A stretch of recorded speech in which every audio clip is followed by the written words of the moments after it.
Lancement de l'année Debussy à Saint-Germain-en-Laye. À l'occasion du centenaire de la disparition du célèbre compositeur saint-germanois, la ville lui rend hommage à travers un programme très riche tout au long de l'année.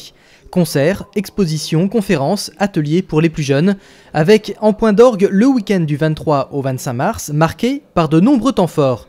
Table ronde avec Michel Onfray et concert de Didier Lockwood, et la présence de grands concertistes et musiciens français. J'ai voulu aussi montrer que justement c'était un monde accessible sans doute, où la notion de correspondance entre les arts était très importante et que ce n'était pas justement un univers clos et simplement musical, mais vraiment un monde ouvert sur l'avenir et la modernité. Claude Debussy, un artiste protéiforme qui révolutionne la musique au début du XXe siècle. Debussy ouvre des portes de l'avenir, c'est-à-dire que toute la musique écrite après lui se réfère à lui ou lui rend hommage d'une certaine manière.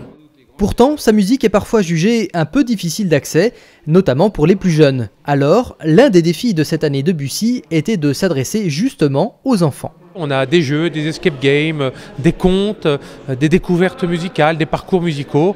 Voilà. Et si on arrive à faire en sorte qu'on a un nombre important de jeunes qui viennent assister à nos manifestations, eh ben, on aura gagné notre pari.